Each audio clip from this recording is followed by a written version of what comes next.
شامل صاحب بتائیں کہ اتنا نام آپ نے کما لیا، اب ضرورت ہے اور کمانے کی، یا آپ چاہتے ہیں کہ نہیں وہ جتنا کما لیا کافی ہے؟ یہ اب نام تو جتنا اللہ نے دینا تھا وہ دے دیا ستار صاحب، یعنی 100 روپے سے آغاز کیا اور پھر ہفتہ روزہ نکالا اپنا، تب اب کیونکہ بند ہو گیا اردو ڈائجسٹ جب، اور زندگی پابندی لگی بھٹو صاحب کے دور میں، تو پھر ہم نے اس کے متبادل رسالے نکالے، پھر دوبارہ پابندی لگی تو پھر انہوں نے کہا کہ اب ہم نے ہفتہ روزہ نہیں نکالنا، تو پھر میں نے اپنے ساتھیوں کے ساتھ مل کے ہفتہ روزہ نکال لیا۔ پھر اس کے بعد ہفتہ روزہ چلتا رہا، پھر کالم نگاری کا آغاز ہوا، پھر اس کے بعد پھر ڈیلی پاکستان تک پہنچ گئے۔ وہ ایک برے حال میں تھا تو وہ اس کی ذمہ داری میرے پاس آ گئی۔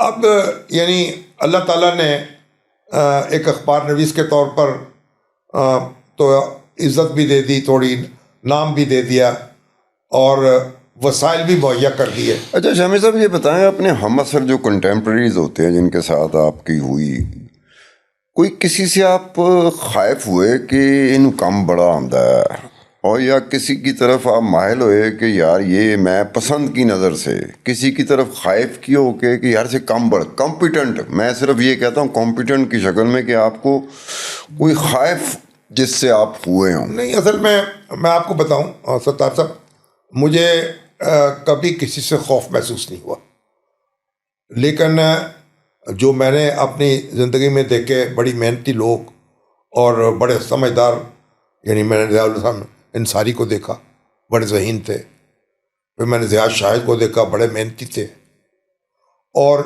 لیکن میں نے اپنے کام سے کام رکھا، اور میرے ساتھ جو کام کرتے تھے نوجوان، میری عادت تھی کہ میں ان کو پوری فل پبلسٹی دیتا تھا۔ جب اخبار یا ہمارے ہفتہ روزے کا اخبار میں اشتہار چھپتا تھا تو اس میں جو مضامین لکھتے تھے لوگ، ان کا نام بھی لکھتا تھا میں اشتہار میں کہ فلاں کے قلم سے۔ تو میں سمجھتا ہوں کہ یعنی کسی سے، ہر آدمی کو اپنی صلاحیت پہ اعتماد ہونا چاہیے، لیکن دوسروں کا انکار بھی نہیں کرنا چاہیے۔ آپ کو جس کا مقام ہے، جس کی حیثیت ہے، آپ اس کا اعتراف کریں، خواہ وہ آپ کا اعتراف کرے یا نہ کرے۔ تو مجھے خوف محسوس نہیں ہوا کبھی بھی، لیکن میں نے ظاہر لوگوں سے سیکھا ہے بہت، اور ان کا انداز دیکھا، ہمارے الطاف حسن قریشی صاحب کو دیکھا، کیسے وہ محنت کرتے تھے، لکھتے تھے، اور کیا ان کا اسلوب تھا۔ اور اسی طریقے سے اس سے پہلے حریت کے ہمارے ایڈیٹر سے، ایڈیٹوریل رائٹر مولانا حسن حسین ندوی، ان کو دیکھا، ان سے ملے، اور یہ میں لوگوں سے سیکھتا رہا۔ اچھا شامل صاحب، آپ کی زندگی گزری، کبھی آپ کو پھسلنے کا موقع ملا یا بھٹکنے کا موقع ملا، یا آپ نے ثابت قدم رہے کہ نہ میں پھسلوں گا نہ بھٹکوں گا؟ کوئی ایسا ہوا کہ کبھی کسی کی طرف آپ کا دل مائل ہوا ہو، یا آپ کئی جگہ پہ اپنے آپ کو مجبور محسوس کیا ہو، یا آپ ثابت قدم اور استحکام کے ساتھ رہے؟ بات یہ ہے کہ ستار صاحب، اب کبھی آدمی پریشان بھی ہوتا ہوگا، ظاہر ہے۔ ایک زمانہ ایسا تھا کہ یعنی بے انتہائی غیر یقینی کی صورتحال ہوتی تھی، حکومت سے آپ کی مخالفت ہے، ڈکلیریشن آپ کو مل نہیں رہا۔ جب میں اپنا ہفتہ روزہ شروع کیا تو مجھے ڈکلیریشن نہیں ملا، بھٹو صاحب کے پورے دور میں ڈکلیریشن نہیں ملا۔ میں دوسرے لوگوں سے جو ڈکلیریشن ہولڈر تھے ان سے ڈکلیریشن لے کے کام چلاتا رہا، اور گرفتاری کا خدشہ بھی رہتا تھا، اور مقدمے بھی قائم ہوتے تھے۔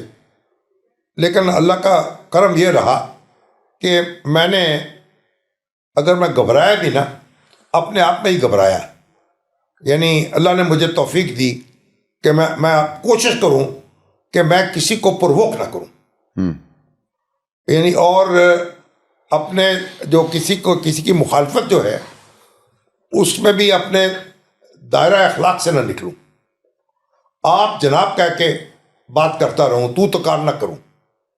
تو یہ میں نے اپنی کوشش جاری رکھی۔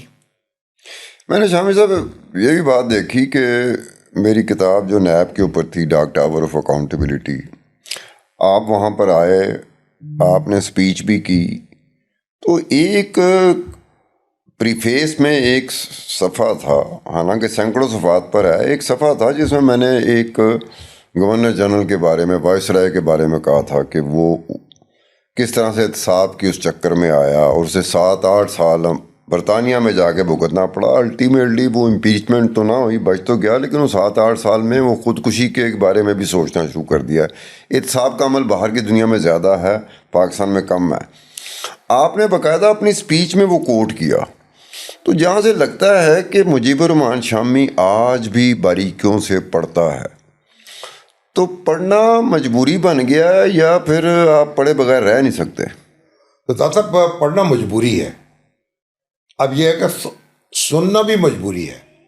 اب دیکھیں ٹی وی کے جو شوز ہوتے ہیں، سوشل میڈیا ہوتا ہے، اگر اب میں ٹی وی پہ اپنا پروگرام کرتا ہوں، اب اگر میں ریلیونٹ نہیں ہوں، مجھے معلوم نہیں ہے کہ میرے ارد گرد کیا ہو رہا ہے اور کیا کہا جا رہا ہے، تو پھر میں اپنی بات تو نہیں کر سکوں گا اس حوالے سے۔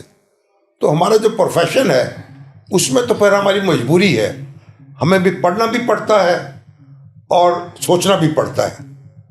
اگر ہم ایسا نہیں کریں گے تو ہم پیچھے رہ جائیں گے، ایک پہچان بھی بن جاتی آپ ہے۔ اپنے ماضی کے جو تجربات ہیں یا جو کچھ آپ نے آج سے 10-20 سال پہلے سیکھا ہے، صرف اس کے زور پہ نہیں سارا چلا سکتے کام آپ نیا پڑھنے کی بجائے؟ یہ ہو نہیں سکتا، کیونکہ آج اگر تو آپ ایکٹیو نہیں ہیں، مثلا آپ نے کالم نہیں لکھنا یا اداریہ نہیں لکھنا یا آپ نے اپنا شونک انالیسس نہیں دینا، ٹھیک ہے نا، پھر تو ٹھیک ہے، پھر تو آپ کو ماضی کے اس پہ گم رہے ہیں آپ اس میں۔ لیکن اگر آپ کو حالات حاضرہ پر گفتگو بھی کرنی ہے، لکھنا بھی ہے، تو پھر آپ کو روز پڑھنا ہے، روز پڑھنا۔ ہاں۔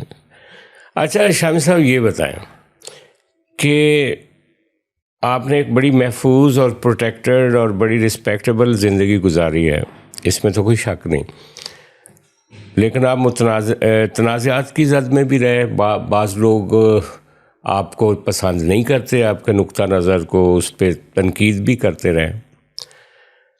آپ کیا سمجھتے ہیں کہ آج تک کی اپنی زندگی کو پیچھے موڑ کے جب دیکھتے ہیں تو کون سی غلطیاں ہیں جو آپ سمجھتے ہیں کہ وہ اگر نہ ہوتی تو زیادہ بہتر ہوتا؟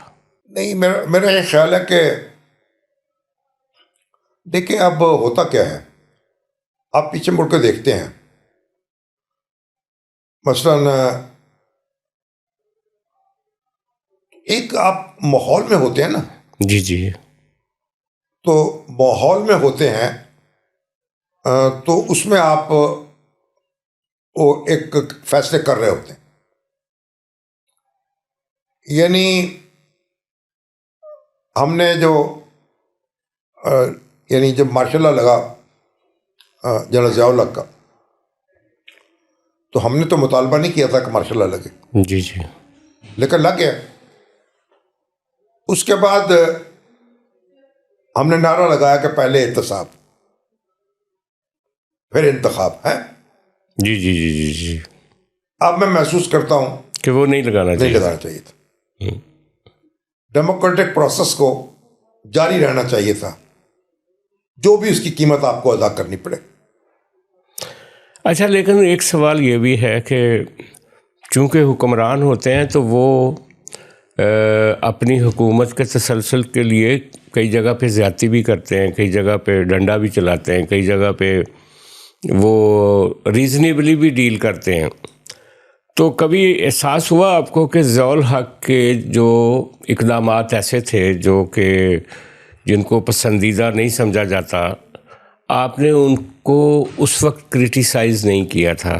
یہ بھی محسوس ہوتا ہے کبھی کہ کرنا چاہیے تھا؟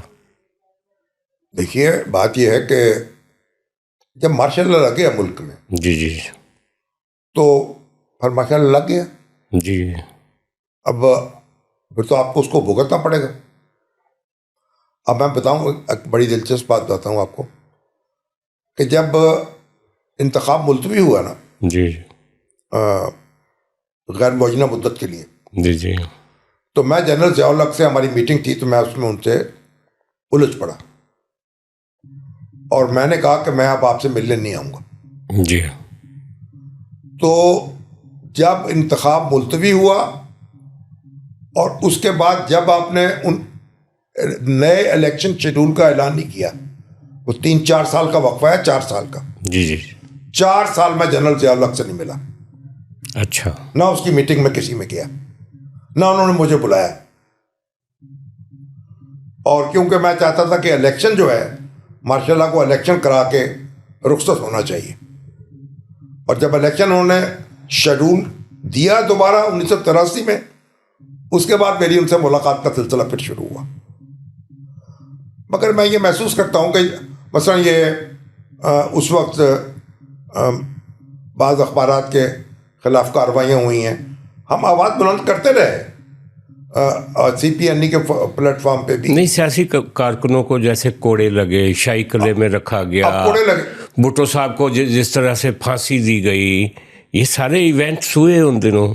ہاں یہ سب ایونٹس ہوئے ہیں. جی جی. اور ظاہر ہے کہ اس وقت ہمارا رد عمل جو تھا وہ نہیں تھا جو آج ہے. جی جی.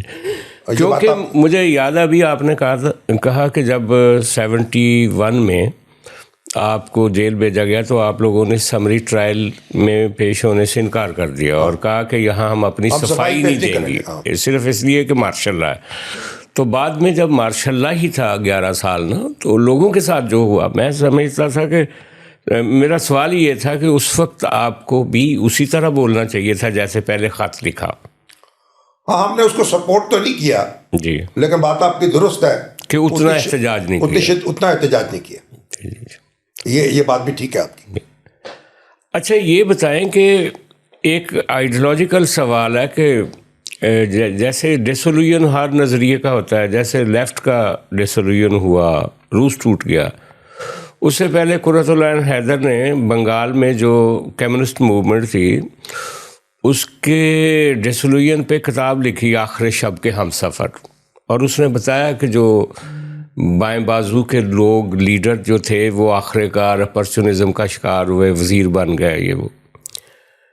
اسی طرح پاکستان میں جس انقلاب کے آپ دائی رہے ہیں, دائیں بازو کا انقلاب یا اسلامی انقلاب, وہ بھی نہیں ہو سکا ان سارے 40 سالوں میں. یہ بھی ایک ناکامی ہے, لیکن اس طرح کی کسی نے کوئی اس ناکامی کو لکھا نہیں ہے کہ ہم ناکام ہو گئے, ہم نے غلط خواب دیکھا, یا ایسا خواب پورا ہی نہیں ہو سکتا تھا جو ہم نے دیکھا.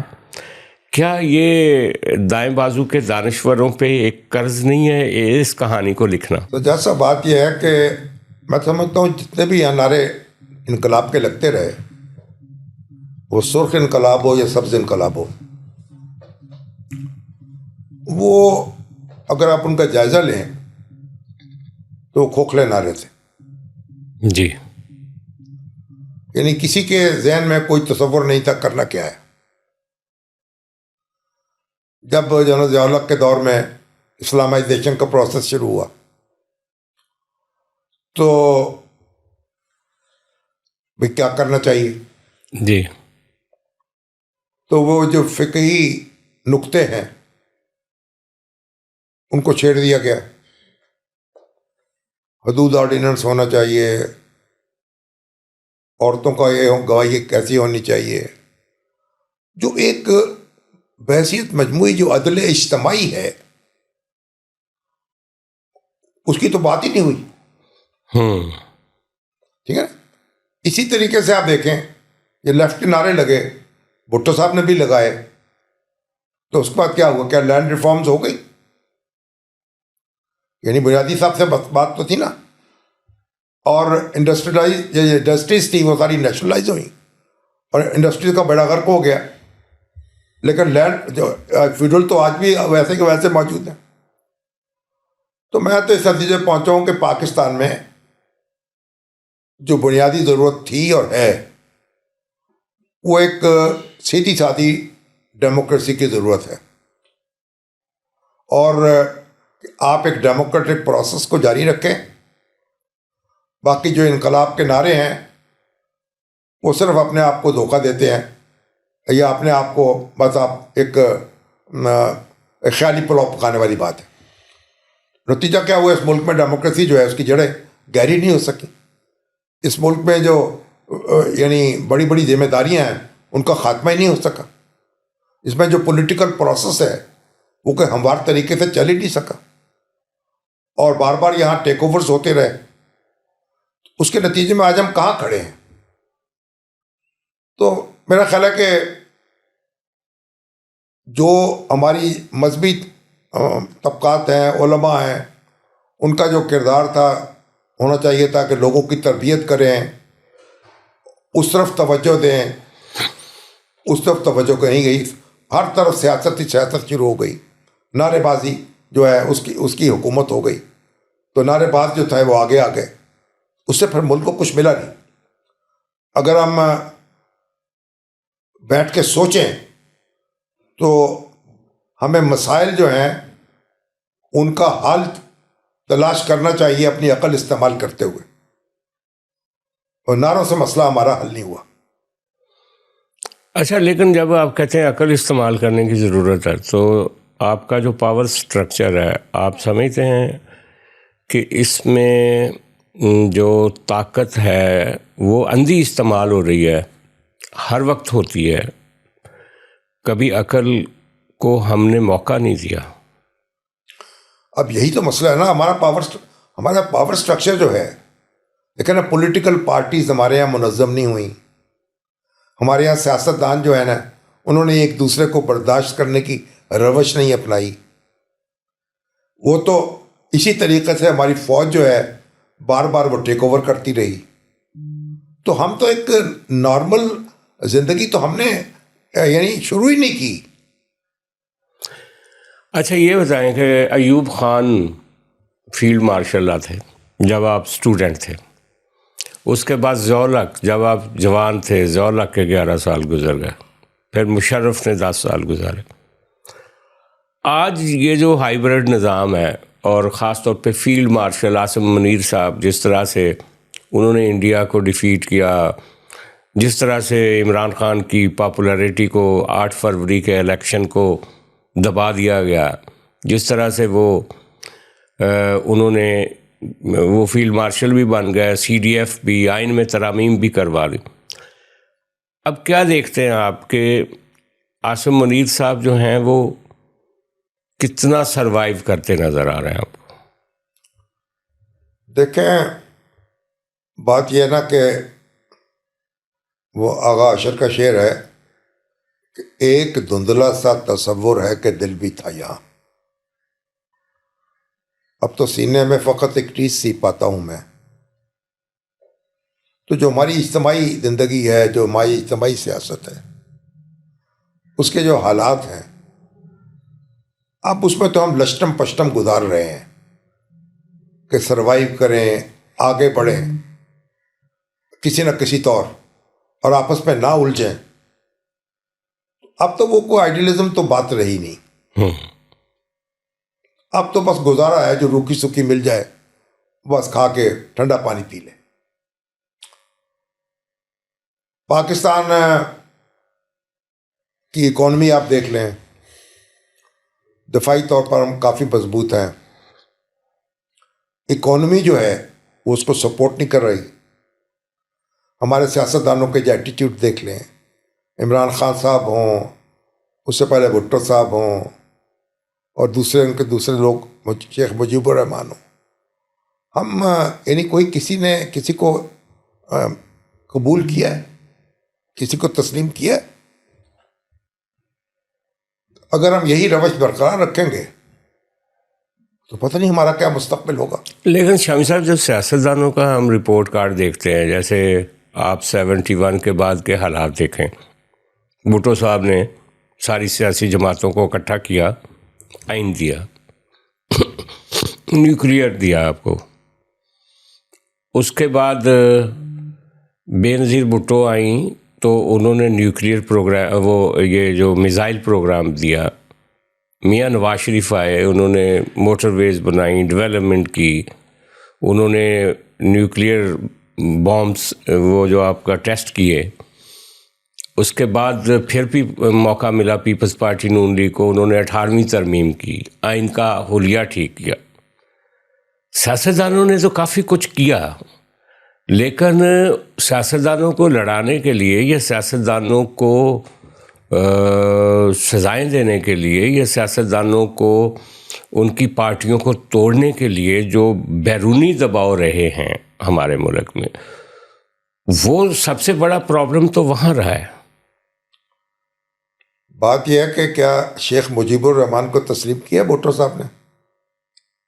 لیکن یحییٰ نے بھی تو نہیں کیا تھا نا۔ نہیں، یحییٰ نے نہیں کیا نا۔ ہاں جی، یحییٰ نے بھی نہیں کیا۔ جی جی، مگر کیا بھٹو اور مجیب نے ایک دوسرے کو تسلیم کیا؟ نہیں کیا۔ نہیں کیا۔ لیکن بھٹو صاحب نے 2 سال کے بعد ان سے ریکنسلیشن کی اور ان کو اپنی کانفرنس میں بلایا جو ہاں جی، کس کاسٹ پہ؟ جب ملک ٹوٹ چکا تھا۔ اب اس کی کئی وجوہات ہیں۔ وجوہات تو 3 نتیجہ ایک تو یہ نکلا نا، آپ خود ہی بتا چکے ہیں نا کہ ایوب خان نے جس طرح سے فاطمہ جناح کو ہرایا اور جس طرح سے بنگالیوں کے ہم تصورات کو توڑتے رہے پچھلے 20-30 سالوں۔ بات یہ ہے کہ جب ایک آدمی الیکٹ ہو کے آ جائے، میجورٹی لے لے، جی جی، تو پھر ہم یعنی یہ کہیں کہ ہم اس کی میجورٹی جو ہے یہ پیغام دیں کہ اس میجورٹی کو تسلیم نہیں کریں گے ہم۔ میں نے بھٹو صاحب کی تقریر خود سنی ہے یہاں لاہور میں چیرنگ کراس پہ۔ انہوں نے کہا سندھ اور پنجاب طاقت کے سرچشمے ہیں، اور پھر کہا کہ میں مسز بندرا نائک نہیں ہوں، میں اپوزیشن میں نہیں بیٹھوں گا۔ پھر 1977 کا جو انتخاب ہوا وہ دھاندلی، کس نے کہا دھاندلی کرانے کی کیا ضرورت تھی وہاں؟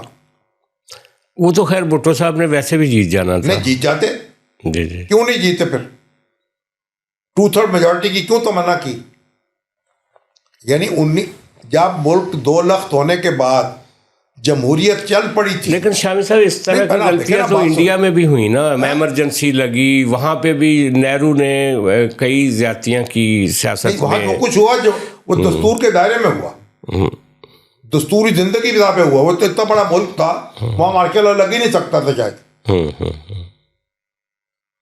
اور مارشل لا لگانے والے جو تھے شاید وہ مسلمان جو تھے وہ فوج میں ہی نہیں جائے تھے انڈیا کی۔ مگر یہاں آپ مجھے بتائیے، میں یہ جہاں سیاستدانوں نے بڑے اچھے کام کیے، 1977 کے انتخابات میں اگر دھاندلی نہ ہوتی، دوبارہ اس ملک میں مارشل لا نہ آتا۔ بھٹو صاحب نے جس طرح اپنے مخالفوں سے جو سلوک کیا، کہنے والے سر یہ بھی کہتے ہیں، بھٹو صاحب تو مخالفوں سے پہلے بھی سلوک کر رہے تھے ویسا ہی، کہنے والے تو یہ بھی کہتے ہیں نا کہ جب روس نے افغانستان میں آنا تھا تو ایک امریکی نقشہ یہ تھا کہ پاکستان میں بھٹو نہیں ہونا چاہیے تھا۔ یہ تو ایک مفروضہ ہے نا۔ بھٹو صاحب تو اس سے پہلے جو وہاں سے افغانستان کے مجاہدین تھے ان سے تو ان کے رابطے تھے یہاں۔ نہیں، وہ اس لیے تھے کہ وہ تو پاکستان کا افغانستان کے ساتھ ایک پرانا تضاد تو ہے، وہ رابطے تو رکھنے پڑتے ہیں۔ لیکن آپ یہ نہیں کہہ سکتے کہ بھٹو صاحب کی پالیسی مختلف ہوتی، یعنی کہ اگر سوویت یونین کی فوجوں کے آنے کے بعد بھٹو صاحب اس کو ریزسٹ کرتے، مگر یہ تو ساری مفروضے ہیں نا۔ بات کی بنیادی بات یہ ہے کہ آپ نے اب عمران خان صاحب اور ان کے جو مخالفین تھے ان کے درمیان کوئی رابطہ تھا، کوئی ملاقات تھی؟ ایک دوسرے سے میٹنگ میں بیٹھ کے منہ نہیں دیکھتے تھے ایک دوسرے کا؟ نہیں، لیکن بے نظیر بھٹو نے تو چارٹر آف ڈیموکریسی کیا، اپنے مخالفوں سے ملی، زرداری صاحب نے دونوں پارٹیوں کو ملا کے گورنمنٹ بنائی، سیاستدان ملے بھی تو ہیں، ملے بھی ہیں، لیکن جو بنیادی مسئلہ ہے جی اب پھر وہی آپ دیکھ لیں۔ اب عمران خان صاحب اور ان کے مخالفین، جی جی، پہلے بھٹو صاحب اور ان کے مخالفین۔ لیکن آپ نے کتنی کوشش کی عمران خان صاحب کو کہ وہ گفتگو کی طرف آئے؟ آپ دنیا کا کون سا اور ایسا ملک ہے جو جمہوری بھی کہلائے اور گفتگو بھی نہ کرے، مکالمہ بھی نہ کرے؟ جی جی جی، تو ہم تو اسی کی نظر ہو گئے نا۔ جی جی جی، تو ہماری کیا ڈیموکریسی ہماری؟ اچھا چلے، یہ تو ہماری سیاست اسی طرح کی ہے شامی صاحب۔ اب 2-3 سوال ہم کرتے ہیں۔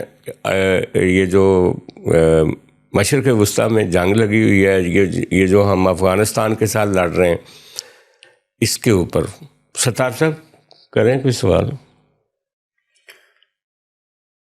ہم لوگ عید کا شو کر رہے ہیں تو شامی صاحب، بچپن کی عید، جوانی کی عید اور اس عمر کی عید، کون سی عید ایسی ہے جس کو الٹیمیٹلی آپ کی چوائس یا آپ کی پریفرنس کہا جا سکتا ہے کہ یار مجھے بچپن کی عید اچھی لگی، یا جوانی کی، یا بڑھاپے کی، یا مجھے ہر وقت میں اپنے اپنے وقت کے حساب سے ایک عید ہوتی ہے؟ ستار صاحب، بچپن کی عید جو تھی نا وہ لینے کی عید تھی. اب جو عید ہے وہ دینے کی عید ہے. تو اب ہمیں تو کوئی عیدی دینے والا رہا ہی نہیں. آپ کو میں خیال عیدی دیتے ہوئے اچھا لگتا ہوگا. نہیں، اچھا لگے یا برا لگے، اب یہ بھی دیکھیں نا، حضرت ہے کہ ہم جو ہمیں عیدی دیتے تھے ہمارے بزرگ، وہ تو اب ہم خود بزرگ بن چکے ہیں. مگر پہلے آپ یہ دیکھیں. نہیں تو یہ کیا بات ہوئی شامی صاحب، آپ نے ساری عیدیں بچپن کی گزارنی تھیں؟ جب ہمارے بزرگ موجود ہوتے ہیں نا، میری والدہ جب تک موجود تھیں مجھے آواز دیتی مجیب، تو مجھے ایسا میں چھوٹا سا بچہ ہوں. ایسا ہی ہے، ایسا ہی ہے. ٹھیک ہے نا. تو بات یہ ہے کہ جو عید ہے نا، اب بچپن کی اور لڑکپن کی عید کیا تھی. سارا سال سوچتے تھے کہ بڑی عید آئے گی نا تو کڑھائی گوشت بنائیں گے، ٹکے بنائیں گے. چھوٹی عید آئے گی تو یہ کھائیں گے، یہ کھائیں گے، پلاؤ بنے گا. یعنی یہ کھانے وہ ہوتے تھے جن کا آپ سال بھر خواب دیکھتے تھے، اب آپ روز کھا رہے ہوتے ہیں. تو عید تو ایک طرح سے روز ہو گئی نا. یعنی آپ دیکھیں ہمارا جو پہلے ہمارا جو اسٹینڈرڈ آف لیونگ کیا تھا، رہن سہن کیا تھا. پھر بھی ایک آدھی بات کہ جس کی وجہ سے عید لگتی ہے، کوئی ایک بات تو ہوگی نا جس کی وجہ سے پھر بھی بہرحال عید لگتی ہے. کہ ظاہر ہے کہ لوگ ملنے آتے ہیں، عزیز و اقارب ملنے آتے ہیں. اب اپنی والدہ ہیں، ان سے ملنے کے لیے ہم قبرستان جاتے ہیں، وہ وہاں رہتی ہیں، وہاں ان کو سلام کر کے آتے ہیں. والد صاحب میرے حج کرنے گئے تھے، واپس نہیں آئے، وہی دفن ہے. تو مطلب یہ کہ وہ اب یہ، مگر یہ جب ہر عید آتی ہے تو اپنے والدین اور اپنے بزرگ یاد آتے ہیں. ان کے ساتھ جو ایک خوشی تھی وہ تو اب نہیں ہوتی. اب بچے ہیں، ٹھیک ہے، وہ دوست ہیں، احباب ہیں، ملتے ہیں. عید ہے، خوشی تو ہوتی ہے ظاہر ہے. لیکن اب تو ہر روز آپ کا، میں جہاں جاتا ہوں لوگ 4 5 کھانے پکا کے بیٹھے ہوتے ہیں. ہر روز عید بنی ہوئی ہے لوگوں کی. پہلے ایسا کیسا تھا؟ اچھا شامی صاحب، یہ جو بچوں کی بات کر رہے ہیں آپ، ایک آپ کی اپنی اولاد ہوتی ہے، ایک اپنے بچوں کے آگے بچے ہوتے ہیں. تو اس پہ بھی ایک مختلف طرح کی کہانیاں ہیں کہ اپنے بچوں سے زیادہ وہ بچے زیادہ عزیز ہوتے ہیں جو دوسری، وہ ہمارے بھائی صاحب کہتے ہوتے تھے نا بڑے، تو وہ اصل در سے سود پیدا ہوتا ہے. جی. اس کی کیا وجہ ویسے؟ بھائی یہ اللہ نے اپنی فطرت میں رکھی ہیں چیزیں ایسی. لیکن اب ہم تو ماشاء اللہ، میرے تو 2 بیٹے میرے ساتھ ہی رہتے ہیں یا میں ان کے ساتھ رہتا ہوں. جی. اب عمر شامی صاحب ہیں اور عثمان ہیں، اور باقی جو 2 بیٹے ہیں وہ الگ رہتے ہیں. جی. بیٹی ایک ہے. اب بات یہ کہ اب میں سمجھتا ہوں کہ ہمارے بچوں نے بڑا کام کیا ہے، آگے اپنا بزنس بڑھایا ہے آگے، اور بہت اچھے طریقے سے معاملات کو سنبھالا ہے. عمر صاحب جو ہیں انہوں نے تو خاص طور پر بڑا ایک لیڈنگ رول ہے ہماری فیملی میں ان کا. جی. اب میری بیٹی جو ہے وہ سویرا، اس نے پہلا پنجاب یونیورسٹی میں جی پاکستان کا پہلا ڈیجیٹل میڈیا ڈپارٹمنٹ قائم ہوا. جی. اس کی فاؤنڈر وہ ہیں. جی. تو یہ بھی سیٹسفیکشن ہوتی ہے. بالکل. تو بہرحال اب نواسے ہیں، وہ ہائی اسکول میں ہیں، وہاں کالج جانے کی تیاری کر رہے ہیں، پوتے ہیں، اور ان کو دیکھ کے خوش ہوتے ہیں. ان کی مائیں جس طرح ان کے لیے دن رات ایک کیے ہوتی ہیں. یہ بھی دیکھیں نا، ڈیڈیکیشن بھی تو ہوتی نا. میں تو اللہ کے فضل و کرم سے اپنی بہوؤں سے، اپنے بیٹوں سے، اپنے داماد سے بڑا مطمئن ہوں. جی. اللہ کا بڑا کرم ہے. ہر ایک اپنا کام کر رہا ہے اور اپنے طریقے سے آگے بڑھ رہا ہے. ہمارے عثمان شامی صاحب ہیں، انہوں نے اپنی ڈیجیٹل میڈیا میں انہوں نے پہچان بنائی ہے. جی. تو اللہ کا کرم ہے. گریٹ. عید مبارک. تو عید مبارک کہتے ہوئے پھر آپ سے رخصت لیں. آپ کو کتنی دیر کا ہم نے یعنی کہ ایسا لگتا ہے کہ کبھی خوشی بھی ہوتی ہے اور ساتھ ساتھ یہ بھی ہوتا ہے کہ ہماری وجہ سے شامی صاحب کا کئی نقصان نہ ہو گیا ہو، کہیں مصروفیت کے حوالے سے، کہیں کمٹمنٹ کے حوالے سے. نہیں اب آپ کے ساتھ بیٹھنا بھی تو عبادت ہے نا. اچھا شامی صاحب آپ تو میں آپ کو آپ کا جو ماشاءاللہ کلندرانہ پن ہے نا وہ مجھے ہمیشہ اٹریکٹ کرتا رہا. اور میرے عمر جو تھے وہ آپ سے بڑے آپ کے فین تھے ابتدا میں. آپ مطلب ایک ماشاءاللہ اپنی دنیا میں مست ہیں، اور جب کسی سے سوال کرتے ہیں تو اس کو لگتا ہے کہ کوئی چوکا لگا دیا آپ نے. اور سجاد صاحب اپنے مثال آپ ہیں ماشاء اللہ. اچھا شامی صاحب یہ بتائیں کہ ایک سوال آخری یہ بھی کر لیتے ہیں کہ یہ جو آپ کی سماجی زندگی ہے، سیاسی زندگی ہے، صحافتی زندگی ہے، اس میں فیملی کے لیے کتنا ٹائم نکالتے ہیں؟ نہیں، فیملی کے لیے ٹائم ہوتا ہے. اب ساری چیزیں جو ہیں، اچھا اب تو دیکھیں، اب تو فیملی جو ہے، بچے جو ہیں ماشاءاللہ، جب ہم ایک بڑے اس میں تھے گزر رہے، تو میں نے کوشش کی ہے کہ بچوں کے تعلیم کی طرف، ان کی طرف توجہ دی جائے. اور سب سے بنیادی بات یہ ہے کہ تعلیم جی جو ہماری اجتماعی طور پر جو ہم وہ خرچ نہیں کریں تعلیم کے اوپر جو ہمیں کرنا چاہیے. جی جی جی تو تعلیم پر آپ توجہ دیں. اور باقی تو پھر دیکھیں نا، ہر ایک کا میری اہلیہ جو تھیں طاہرہ، انہوں نے آج تک مجھے لگتا ہے مجھ سے کوئی فرمائش ہی نہیں کی کبھی. جی مجھے یہ چاہیے، مجھے وہ چاہیے، کچھ نہیں. بہت خوش قسمت ہیں آپ. یہ ہمارے موضوع ہی نہیں ہے. جی جی جی جی جب دیکھیں جس طرح کے حالات ہوئے اس کے مطابق اپنا چیزیں کی. اس کے اگر آپ کے پاس ایک زمانہ تھا سائیکل پہ سواری کرتے تھے، پھر موٹر سائیکل پہ آ گئے، پھر کار پہ آ گئے. تو جو آپ کے وسائل ہیں نا، وسائل کے مطابق آپ اپنی زندگی گزاریں. جی بالکل، قناعت کے ساتھ اور کفایت کے ساتھ. میرا خیال یہی ہماری قوم کو بھی ضرورت ہے اس بات کی، اور ہمارے ہر شخص کو بھی ضرورت ہے کہ بھئی آپ اپنے حدود سے باہر نہ نکلیں. ایک بات. اور دوسری بات یہ، اختلاف رائے کو نا ذاتی دشمنی نہ بنائیں، اس کو خندہ پیشانی سے قبول برداشت کریں. سیاسی جماعتیں، اب ایک زمانے میں تھا، دیکھیں اب پیپلز پارٹی تھی، میری ان سے بڑی مخاصمت رہی، دوری بھی رہی. لیکن ایک زمانے میں ہمارے صلاح الدین صاحب اور کئی دوسرے دوست کہتے تھے ان پہ پابندی لگائی جائے. لیکن میں نے اس وقت بھی اس کو سپورٹ نہیں کیا کہ ان پہ پابندی لگائی جائے. آج پیپلز پارٹی جو ہے ہمارا ایک قومی اثاثہ ہے نا، فیڈریشن کو جوڑتی ہے. جی جی. تو میں اسی طریقے سے اس کو رسپیکٹ کرتا ہوں. جی جی. عمران خان کی جماعت ایک بڑی جماعت ہے، اس کی بھی آپ دیکھیں، آپ کو اس کا اعتراف کرنا چاہیے نا. بالکل بالکل. تو یہ ہم ایک دوسرے سے جوڑیں، لوگوں کو ایک دوسرے کا اعتراف کریں، اختلاف کو اختلاف کی حدود میں رکھیں بس. شامی صاحب، یہ جو افغانستان کے ساتھ ہماری لڑائی ہے، روز ہم وہاں پہ آپ فضائی حملے کر رہے ہیں، یہ پہلا موقع ہے تاریخ میں. تو کیا ہم یہ جو افغانستان میں خطرہ ہے پاکستان کے لیے، اس کو کمبیٹ کر سکیں گے؟ دیکھیں جی، میں تو بہت پریشان ہوں اس پہ. جی.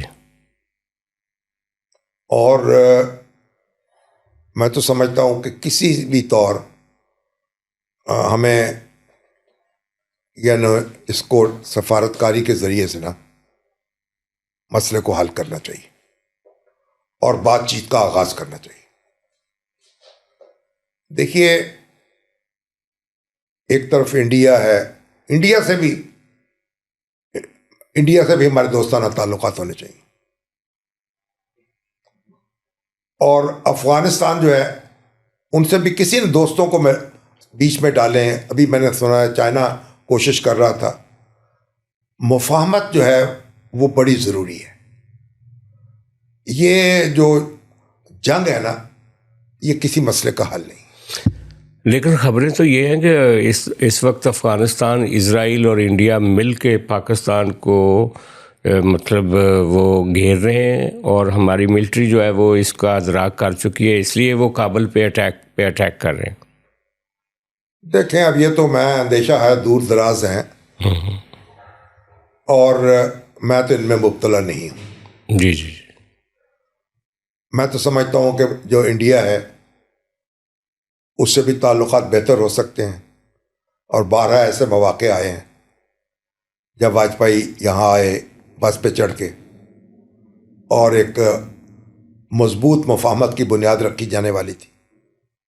پھر اس کے بعد منموہن سنگھ کے دور میں مشرف کے ان کے درمیان معاملہ ہوا. اب بھی دیکھیں، ہمیں مخاصمت کو کم سے کم کرنا چاہیے. جی. انڈیا جو ہے یار 20 کروڑ سے زیادہ مسلمان وہاں آج رہ رہے ہیں نا، ان کا بھی تو دیکھیں نا، وہ بھی تو ہماری ذمہ داری ہے نا. جی بالکل. ہم ان کا حصہ ہیں، اور پھر ہم برسوں کٹھے، ہزاروں سال کٹھے رہے. تو یہ نہیں، کوئی ایسا معاملہ نہیں ہے. آپ اس کو معاملات اپنے پرامن طریقے سے مسائل طے کریں. اور افغانستان جو ہے اس میں بھی ہماری کوشش ہونی چاہیے. مجبوری کا سودا اور ہے، مجبوری میں آپ کو ہتھیار اٹھانا پڑ جائے تو ہر چیز ہے، لیکن یہ پالیسی کے طور پہ ہتھیار نہیں اٹھانا چاہیے. جی جی. تو یہ جو مشرق وسطیٰ میں اور ایران، اب دیکھیے ایران جو ہے، ہاں جی، اب ہم کوشش کر رہے ہیں نا ایران کے، سعودی عرب کے گفتگو کروانے کی کوشش کر رہے ہیں، گفتگو کرانے کی. تو جب ہم وہاں کہہ رہے ہیں کہ بات چیت ہو، مفاہمت ہو، تو مفاہمت پر اندر بھی ہونی چاہیے نا. ہمارے سیاسی جماعتوں کے درمیان مفاہمت ہو، ہمسایوں کے ساتھ مفاہمت ہو، کوشش جاری رکھنی چاہیے. تو یہ جو اسرائیل امریکہ ایران جنگ ہے، اس کو آپ کب تک دیکھتے ہیں کہ یہ کب تک رہے گی؟ اس کا ریجن پہ کیا اثرات مرتب ہوں گے؟ رضا صاحب یہ تو سمجھ میں نہیں آ رہا کہ کیسے ختم ہوگی. جی. اب دونوں، آپ دیکھیے ایران کہہ رہا ہے کہ ایران کہہ رہا ہے کہ ہم یہ جنگ جو ہے جب تک امریکہ کو شکست نہیں دے دیں گے جاری رکھیں گے. اور اسرائیل کہہ رہا ہے کہ جب تک ایران کو سبق نہیں سکھائیں گے. تو آپ اس کے بعد تو ہم دعا ہی کر سکتے ہیں. کتنی لمبی جنگ ہو گئی ہے، ابھی تو کہاں کیا نتیجہ اس کا نکلے گا. تو یہاں جنگوں کو چھیڑنا جو ہے وہ تو آسان ہوتا ہے، ختم کرنا آسان نہیں ہوتا.